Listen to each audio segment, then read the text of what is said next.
राधे राधे। कैसे आप सभी लोग? आशा करती हूँ कि आप सब कुशल मंगल से होंगे, अच्छे होंगे, स्वस्थ होंगे और प्रसन्न होंगे। तो आज है ना पितृपक्ष की 9वीं तिथि और इस दिन होता है मेरी सासू माँ का श्राद्ध। उनकी डेथ हो चुकी है। तो 9वीं तिथि को मतलब जो भी फीमेल्स होती हैं उनकी लोगों की श्राद्ध होता है। तो आज वही श्राद्ध है। तो सबसे पहले तो मैंने सुबह मतलब उठ तो मैं गई थी 4:30-5 बजे, लेकिन पहले मुझे मेरे हस्बैंड को लंच रेडी करके देना था। तो मैंने उनको लंच रेडी करके दिया और उसके बाद मैं लग गई किचन की साफ़ सफाई करने के लिए, क्योंकि श्राद्ध का जो भी भोजन होता है वो बहुत ही ज़्यादा साफ़ सफाई से बनाना चाहिए। तो मुझे पूरा किचन ही आज धुलना था। वैसे मैं शाम को धुल लेती हूँ, लेकिन आज सुबह मतलब लंच बनाना था ऑफिस जाने के लिए, तो वो वाला लंच मैंने बनाया। उसके बाद मैं किचन को धुलने लगी तो गैस को भी खूब अच्छे से धुला साबुन लगा करके। उसके बाद कुछ बर्तन पड़े थे तो बर्तन को भी धुला, और बर्तन एक्चुअली इतना ज़्यादा हो जाता है रश कि क्या ही कर सकते हैं। तो बस बर्तन को भी धुला मैंने। खूब ढेर सारे बर्तन हो गए थे और एक एक चीज़ साफ़ करनी होती है पितृपक्ष में, क्योंकि आप इसमें लहसुन प्याज नहीं खा सकते और मतलब जूठा नहीं रह सकता। लेकिन क्योंकि कहते हैं कि अगर जूठा रहेगा तो कोई इसको पितृ लोग स्वीकार नहीं करेंगे, इसीलिए एक एक चीज़ को धुलना पड़ता है, हर चीज़ साफ़ सफाई से करनी पड़ती है। और पूरे पितृपक्ष में हम लोग को पानी भी देना रहता है पितरों को। बेसिकली जिनके मतलब किसी के बेटे देते हैं, किसी की बहुएं देती हैं, नहीं तो किसी के मतलब जिनकी वाइफ होती है उनके हस्बैंड देते हैं, या हो सकता है कि सारे लोग देते हों। तो मैं मतलब जो मेरे ससुराल में जो परबाबा परदादी और मेरी सासू और उसके बाद नानी पक्ष के लोग होते हैं ना, और भी जो लोग होते हैं, तो उनको मैं देती हूँ। पानी देने का मतलब होता है ना तर्पण करना, तो वो मैं करती हूँ। उसके बाद यही सब काम रहता है पितृपक्ष में, और सब बहुत ही साफ शुद्धता का ख्याल रखना पड़ता है। तो यही सब काम होते रहते हैं। तो आजकल इतना रश हो जाता है कि पहले स्कूल का काम करो और मतलब पूर्वा का स्कूल का काम, उसका लंच तैयार करो, फिर मेरे हस्बैंड का तैयार करो, उसके बाद फिर मतलब फिर से नहाओ और फिर से पूजा पाठ करो, क्योंकि सुबह सुबह पूजा पाठ नहीं होता। और ये जो भी तर्पण वाला काम होता है तो ये सब सुबह का ही काम होता है।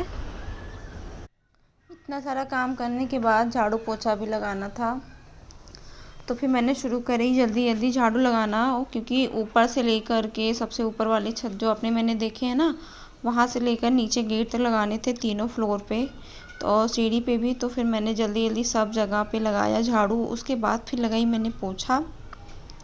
इतना सारा काम हो गया था कि मैं क्या ही कहूँ, और वो भी सब अकेले करना था।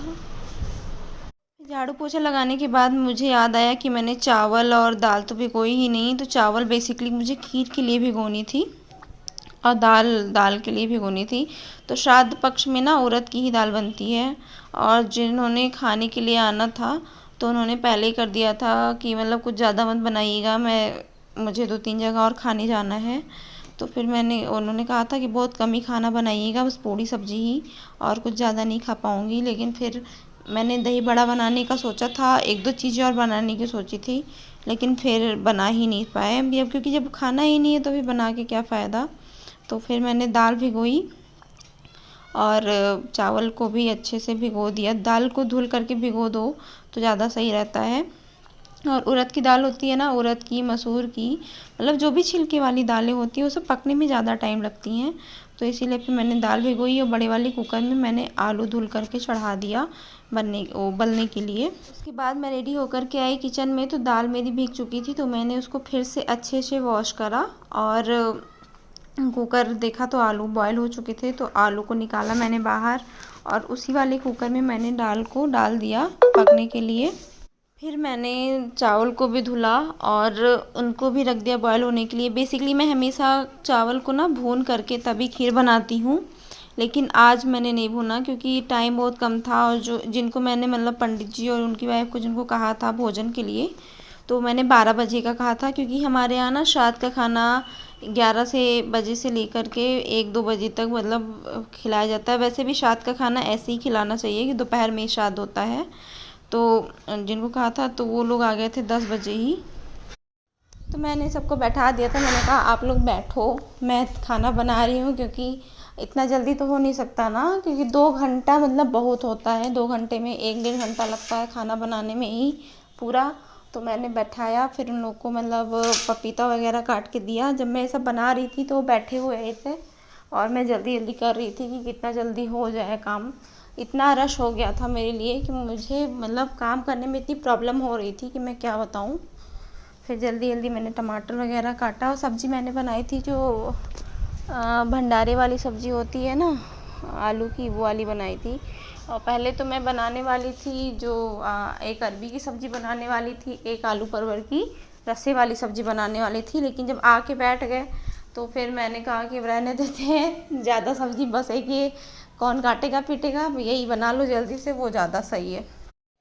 सब्ज़ी बनाने के बाद सब्ज़ी खीर मैंने बना करके रख दी। उसके बाद मैंने जल्दी जल्दी से पूड़ियाँ छाननी शुरू करी, क्योंकि देर हो रही थी। बोल रहे थे कि मुझे जल्दी जाना है, आप किसी तरह मतलब 11 साढ़े 11 तक कर दो। तो मैंने कहा अच्छा चलो ठीक है, मैं जल्दी कर ही रही हूँ। तो जल्दी जल्दी मैंने पूड़ियों को भी छानना शुरू कर दिया कि हो जाए। इतनी स्पीड से मैं काम कर रही थी, भाग रही थी ना, कि लग ही नहीं रहा था कि ये मैं हूँ। पैर मेरे जवाब दे रहे थे, क्योंकि मैं सुबह से लगातार लगी हुई थी और बहुत थक गई थी आज। क्योंकि पहले सुबह सुबह गाय के पास भी जाना था। वैसे मुझे खिलाना नहीं था, लेकिन थोड़ा बहुत काम करने गाय के पास जाना ही पड़ता है सुबह।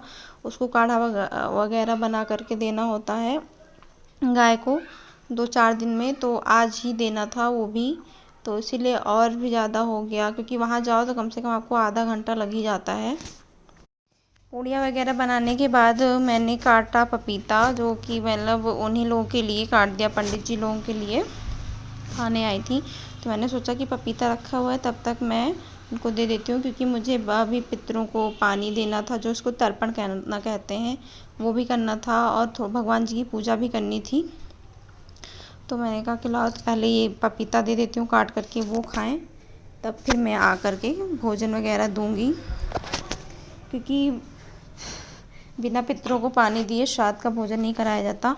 और पानी भी मतलब 10 बजे से देना होता है, 10 बजे से लेके 12 बजे के बीच में, सुबह नहीं देना होता। क्योंकि पितरों से जुड़ा कोई भी काम होता है वो सब दोपहर में ही होता है। तो फिर मैंने काटा पपीता और दे दिया खाने के लिए, क्योंकि चाय वगैरह मना कर रहे थे कि चाय नहीं पियेंगे और भी कुछ नहीं खाएंगे पियेंगे। मैंने कहा चलो ठीक है, मैं यही दे देती हूँ। तो ये पंडित जी थे, इनकी वाइफ थी। तो जो पंडित जी हैं वो कथा वगैरह भी कराते हैं। उसके बाद मैं आ गई अपने पूजा घर में पूजा करने के लिए। तो यहाँ पे मैंने लगाया आसन वगैरह और पानी वगैरह रखा, पानी दिया। उसके बाद कुछ एक कंडा था, मतलब कंडा या उपला कहते हैं इसको, हमारे यहाँ तो कंडा ही कहते हैं बेसिकली। तो इसको मैंने रखा आग पे, खूब अच्छी सी आग बनने के लिए, क्योंकि इसी पे जो जो पूड़ी वगैरह का होता है, मतलब मुझे उसका नाम नहीं याद आ रहा है, कुछ कहते हैं, कुछ दिया जाता है, पता नहीं क्या, अगियारी कहते हैं शायद। तो जो दिया जाता है वही कहते हैं कि पितृ लोग जो होते हैं, उसी जो आग पे जो हम लोग पूड़ी और इसका हवन करते हैं, अगियारी देते हैं, उसी को वो लोग ग्रहण करते हैं। मेन वही चीज़ होती है उनके खाने के लिए। तो कटोरी एक मैंने प्लेट ली, प्लेट में मैंने डाली थोड़ी सी चीनी, और चीनी डालने के बाद मैंने उसमें डाला थोड़ा सा खीर, और पूड़ियों को तोड़ तोड़ के डाला, क्योंकि इसी को जो कंडा वाली, मतलब जो गोबर की जो, अरे सॉरी, उपले की जो आग है ना, तो उसी पर मुझे, मतलब जो पंडित जी की वाइफ हैं उनको करना था।